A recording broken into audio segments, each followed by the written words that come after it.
Like much of Melbourne, Darebin's experiencing large population growth, and our neighbourhoods are changing to meet the needs of our new residents. Planning enforcement ensures developments adhere to their plans and permits. It makes sure that use of the land complies with the Darebin planning scheme. The scheme's important to maintain the character and amenity of our neighbourhoods. This often comes down to the way our neighbourhoods are zoned. Heavy industrial land use won't be approved within a residential zone. And a primary school won't be approved between two factories. Proximity to other zones is also important. If you live on the boundary of an entertainment precinct, there'll be different levels of noise expectations to someone who lives firmly within a residential zone. In this way, planning permit requirements depend on several variables, most typically the land use zone, the size of the land, heritage and environmental overlays, as well as the proposed type of use and the scale of the development. A planning permit allows council to consider the visual and amenity impacts of the development on the community, while a building permit ensures structures are built safely and securely.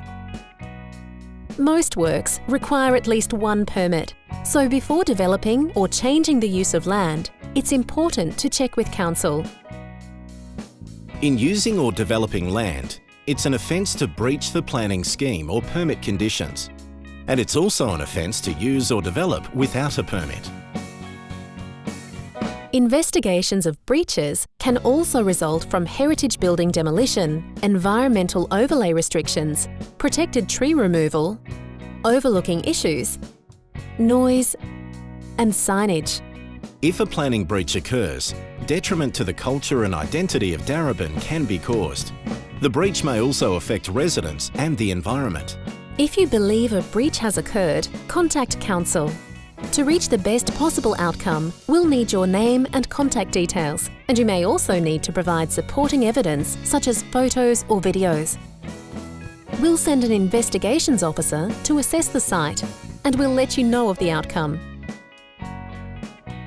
In the event that a site commences a use or development without a permit or in contravention of a permit, planning enforcement will bring the breach into compliance by finding a fair and reasonable outcome.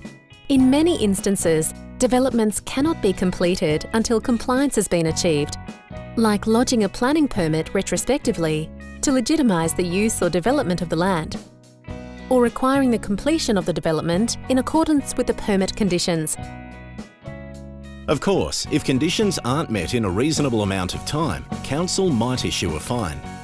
In some instances, the council's required to involve the Victorian Civil and Administrative Tribunal. And for more serious offences, the Magistrates Court of Victoria. So, to make sure your development runs smoothly, be sure to understand the ins and outs of your planning permit. Apply for your planning and building permits early. And get in touch if you need assistance.